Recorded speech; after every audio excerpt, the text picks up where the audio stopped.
Selanjutnya, kita akan membahas tentang 7 prinsip rahasia comfort selling. Yang pertama itu, if you don't care to your customers, also them.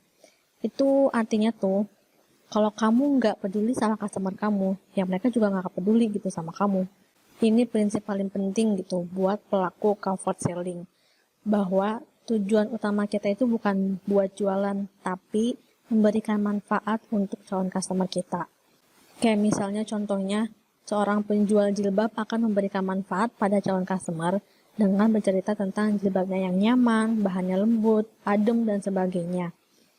Kalau manfaat yang diberikan penjual cocok dengan kebutuhan calon customer, maka calon customer tinggal mengganti sejumlah biaya untuk barang atau jasa yang memberikan manfaat itu. Jadi kita harus buang jauh-jauh hasrat untuk beriklan. Biar gak ada kata penawaran atau kata memerintah dalam comfort selling ini. Fokus utama kita itu untuk memenuhi kebutuhan dan keinginan calon customer. Kalau kita punya produk, ya pikirin apa manfaat yang bisa kita kasih ke calon customer dengan produk kita itu. Kemudian yang kedua itu, curiosity is a king. Curiosity itu artinya rasa penasaran. Teknik pemasaran paling ampuh di dunia ini adalah memunculkan rasa penasaran. Ketika orang udah penasaran, seringkali orang itu akan membuat pembenaran terhadap semua yang dilakukannya. Jika konteksnya adalah penjualan, maka seorang customer akan berusaha sangat kuat untuk mendapatkan sesuatu yang membuatnya mereka tuh penasaran banget. Nah, makanya itu comfort selling adalah salah satu cara paling efektif untuk memunculkan rasa penasaran kepada seseorang. Karena nggak ada kalimat penawaran atau kalimat memerintah orang untuk membeli produk kita. Selanjutnya yang ketiga itu change their minds, change their moods. Prinsip penting lainnya dari comfort selling itu mengubah perasaan calon customer. Comfort selling akan mengubah sesuatu yang sebelumnya bukanlah kebutuhan calon customer menjadi kebutuhan. Sebelumnya kita harus paham dulu nih, bahwa perasaan sangat erat kaitannya dengan persepsi manusia. Apapun yang dipersepsikan seseorang, maka itu akan menjelma menjadi perasaannya. Begitupun kebutuhan dan keinginan, semuanya adalah permainan persepsi. Coba deh kita cek. Di tahun 2000-an, punya handphone itu adalah sebuah keinginan. Kesannya gaya kalau sudah punya handphone. Tapi di tahun 2015, handphone bukan lagi sebuah keinginan, tapi sudah menjadi sebuah kebutuhan. Bahkan kebutuhan yang sangat urgent gitu kan. Sebenarnya, handphone benar-benar sebuah kebutuhan nggak sih? Sebetulnya handphone itu bukan kebutuhan, tapi karena sudah dipersepsikan, maka kebutuhan itu menjadi benar gitu. Seperti juga tanpa handphone secara default, manusia nggak akan mati gitu kan. Toh dulu pun kita nggak punya handphone, tapi karena persepsi itu, kita merasa handphone itu adalah sebuah kebutuhan. Sehingga tanpa mereka sadari, tanpa kita sadari, handphone itu tuh udah berhasil mengubah persepsi kita gitu. Salah satu goalnya itu, iklan comfort selling ini menjadi tools yang bisa mengubah persepsi calon customer. Seperti tentang handphone di atas. Tentang persepsi ini, salah satu strateginya adalah bermain-main dengan ambiguitas kalimat. Contohnya gimana? Contoh kalimat comfortnya. Alhamdulillah, sold out. Mohon maaf ya yang gak kebagian. Insya Allah besok sudah ready lagi mau kena baliknya. Contohnya seperti itu. Kalimat di atas itu bakalan memunculkan persepsi ke calon customer.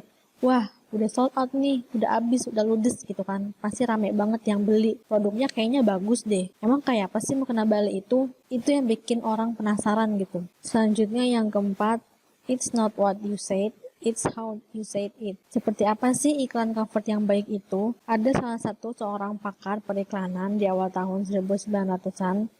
Itu dia bilang bahwa sebuah iklan yang punya efek hipnotik selalu memenuhi 4 unsur ini. Attention, interest, desire to buy, dan decision. Atau biasa kita tahu yaitu AIDA. 4 unsur ini tuh bakalan jadi parameter baiknya sebuah iklan comfort. Jadi kita perlu paham bahwa comfort selling itu bukanlah tentang apa isi iklannya, tetapi bagaimana cara menuliskan iklannya. Isinya hanyalah efek dari sebuah cara. Isi iklan hanya hasil dari cara kita menuliskan iklan. Sehingga fokusnya itu cara menuliskannya gitu, bukan isinya. Jadi semakin baik tulisan kita, semakin menarik perhatian dan rasa penasaran calon customer. Itu bakalan langsung memengaruhi persepsi dan perasaan calon customer. Semakin penasaran calon customer, ya semakin besar pula potensi closingnya. Selanjutnya yang kelima itu change the frame, change the game. Selalu ada pertanyaan, apa bedanya sih comfort selling dan copywriting? Sebetulnya nggak perlu ditanyakan bedanya apa. Karena cover selling itu sebuah aktivitas penjualan secara global. Hanya seseorang yang melakukannya tak terlihat sedang menjual apapun. Kenapa? Ya namanya menjual, pasti ada kalimat penawaran atau kata memerintah orang untuk membeli produk kita. Tapi di cover selling ini nggak ada kalimat penawaran apapun. Sebetulnya cover selling juga menggunakan copywriting, tapi nggak ada yang menyadari kalau itu tuh copywriting gitu. Gimana caranya kita menulis copywriting yang isinya itu nggak ada kata penawaran atau kata memerintah orang untuk membeli produk kita. Jadi tugas kita sebagai penjual adalah menceritakan sesuatu dengan menunjukkan apa yang kita lihat, dengar, dan kita rasain. Bukan cuma tentang kata-katanya, tapi gimana kata-kata itu. Sehingga calon customer akan lebih mudah membayangkan atau merasakan apa yang kita alami. Selanjutnya yang keenam, flexibility is the keyword. Salah satu prinsip terpenting dalam advertising adalah gak ada iklan yang terlalu benar dan gak ada juga iklan yang terlalu salah. Ketika sebuah iklan belum berhasil, maka si pengiklan tinggal evaluasi iklannya lalu beriklan lagi dengan cara lain yang lebih baik. Kalau misalnya dari iklan itu belum ada closingan, ya kita coba lagi dengan cara yang lain. Karena kita nggak akan pernah tahu di iklan mana, di iklan keberapa, kita bakalan dapat closing gitu. Prinsip yang terakhir yaitu there is no failure, only learning process. Misalnya kita udah coba segala cara termasuk cover selling, tapi kenapa belum ada yang closing juga gitu kan? Kalau belum ada closing, apa caranya yang salah? Ya bisa iya, bisa enggak.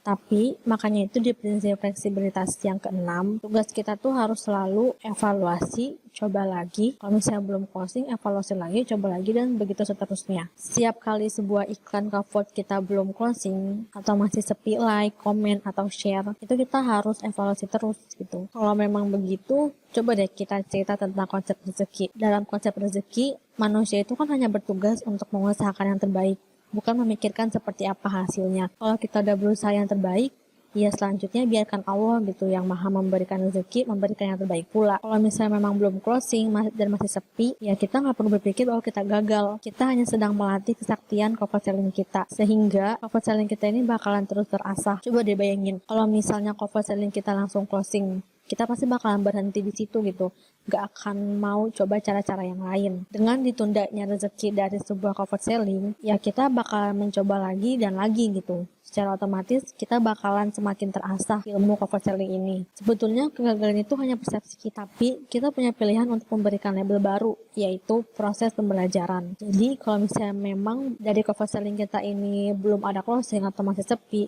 ya kita terus evaluasi dan coba cara lain. Intinya terus belajar agar ilmu kita semakin terasah. Sekian pembahasan kali ini, semoga bermanfaat buat teman-teman semuanya. Wassalamualaikum warahmatullahi wabarakatuh.